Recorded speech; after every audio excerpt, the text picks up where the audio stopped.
안녕하세요. 명상하는 진리입니다. 오늘은 앤디 퍼디컴 스님의 당신의 삶에 명상이 필요할 때 라는 책에서 제가 너무나 힘들었을 때 도움을 받았던 구절을 함께 나누고자 해요. 이 책을 읽었을 당시에 제가 정말 사랑하던 사람과 헤어졌었거든요. 이별을 보신 분들은 다 아시겠지만 이게 다 내 탓 같고 정말 세상이 무너진 느낌이잖아요. 그 사람으로 인해 느꼈던 기쁨이나 행복에 대한 상실감? 그런 것 때문에 마음이 많이 방황하던 시절이었어요. 그래도 어쨌든 나는 매일 출근해야 하고 나를 먹여 살려야 하는데 어떻게든 살아내야 하잖아요. 그래서 해결책을 찾으려고 글을 쓰고 책을 읽다가 이 책을 만났는데 내 행복은 밖에 있는, 그러니까 어떤 특정한 사람한테서 찾을 수 있는 것이 아니고 내 안에 있는 것을 내가 발견해 주기만 하면 된다는 걸 저한테 가장 와닿게 이야기해 주더라고요. 푸른 하늘에 관한 이야기인데요. 저자인 앤디 스님도 괴로움 때문에 20대에 머리를 깎고 명상을 하기 위해 히말라야로 들어가요. 몇 달간 하루 18시간씩 명상을 하면서 무념무상한 순간을 경험했지만 그것으로는 만족스럽지 않고 명상을 하지 않을 때에는 여전히 감정에 시달려서 스승에게 가서 어떻게 해야 벗어날 수 있는지 물어봅니다. 이제 스승의 대답을 읽어드릴게요. 맑고 푸른 하늘을 떠올려 보거라. 하늘이 그렇게 맑고 푸르면 마음이 울적해지기가 쉽지 않지. 이제 너의 마음이 그런 푸른 하늘과 같다고 상상해 보거라. 온갖 생각과 혼란과 갈망으로 어수선한 마음을 말하고 있는 게 아니다. 마음의 근원적인 본질, 즉 본래의 상태에 대해 말하고 있는 것이다. 지금 너의 마음이 어떤 상태인지는 중요하지 않다. 단순히 너의 마음이 청명한 하늘과 같다고 잠깐이라도 상상해 보라는 뜻이다. 과거에 매우 행복하고 느긋했던 순간을 떠올린다면 그렇게 상상하는 것이 그다지 어렵지는 않을 거다. 자, 이제 잔뜩 흐린 날을 상상해 보거라. 온통 먹구름이 깔린 하늘, 푸른 구석이 전혀 보이지 않는 새까만 먹구름이 아주 두텁고 무겁게 깔린 하늘 말이다. 기분이 어떠하냐? 그다지 좋지는 않지? 이제 하늘에 떠있는 구름들이 너의 마음속에 떠오르는 생각이라고 상상해 보거라. 어떤 때는 가볍고 하얗고 친근해 보이지만 어떤 때는 무겁고 까맣고 암울해 보이지. 구름의 색깔은 단순히 그 순간에 내가 느끼는 감정이나 기분을 반영하는 거다. 저는 이 말이 정말 맞는 말이라고 생각을 해요. 이제부터 저자가 정말로 마음에 와닿았던 부분이라고 하는데 저 역시도 그랬어요.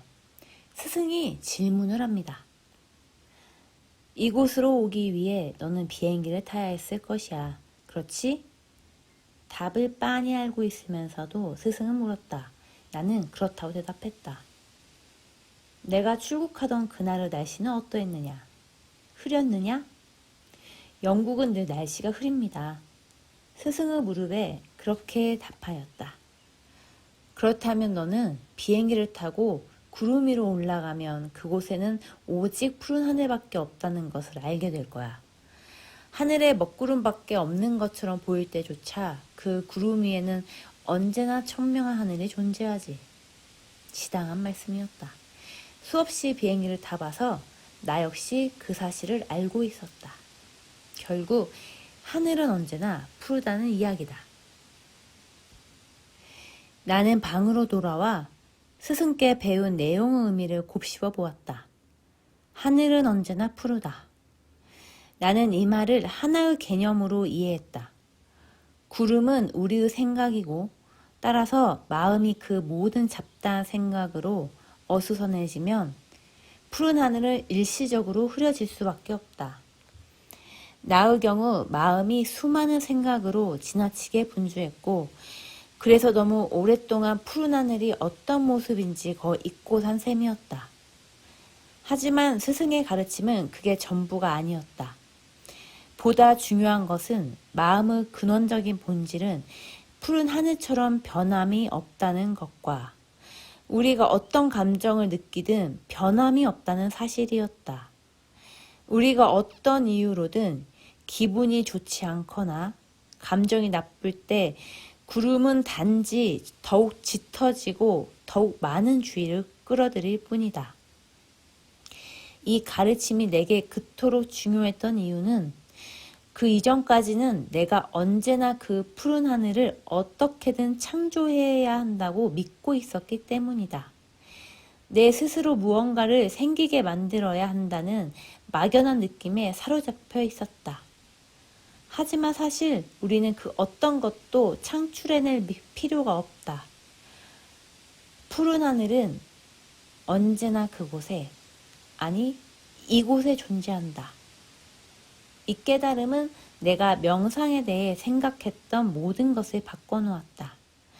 명상은 이제 더 이상 어떤 인위적인 마음의 상태를 창조하려고 애쓰는 과정이 아니었다. 저는 여기서 푸른 하늘을 행복이라고 생각을 했어요. 저 역시도 행복은 어떠한 상태를 창조해내는 거라고 믿었었거든요. 예를 들어서 좋은 직장에 다니면 돈을 많이 벌면 내가 애인이 생기면 또는 그 사람이 돌아오면 차를 사면 집을 사면 다 그렇게 뭔가를 이루어내야지만 존재하는 게 행복이다 라고 생각을 했으니까요. 그런데 알고 보니까 내가 컨트롤할 수 없는 일들, 만약에 미래에만 존재하는 그런 일들 때문에 이런저런 걱정과 불안함으로 스스로 먹구름을 만들고 있었던 거죠. 그리고 그게 내 마음 안에 원래 존재하고 있던 행복을 계속 가리고 있었던 거고, 내 마음 안에 원래 행복이 있었다는 걸 깨달은 후에는 희한하게도 그게 찾아지고 그 상태가 유지가 되더라고요. 뭐든지 알수록 보인다잖아요. 지금 혹시 마음이 힘들고 먹구름이 잔뜩 껴있다면 꼭 기억해 주세요. 그 먹구름만 걷어내고 나면 맑고 청명한 푸른 하늘이 있다는 걸요. 행복은 이미 내가 가지고 있는 거고 내가 다시 발견해 주기만 하면 된다는 걸요. 그걸 발견하는데 감사와 명상이 큰 도움이 될 거예요. 조만간 푸른 하늘을 찾을 수 있는 명상 가이드를 만들어 보겠습니다. 저는 당신이 정말 행복하길 바라서 이 영상을 만들고 있어요. 그러니까 오늘도 반짝반짝 빛나는 하루 보내시고요. 감사합니다. 명상하는 진리였습니다.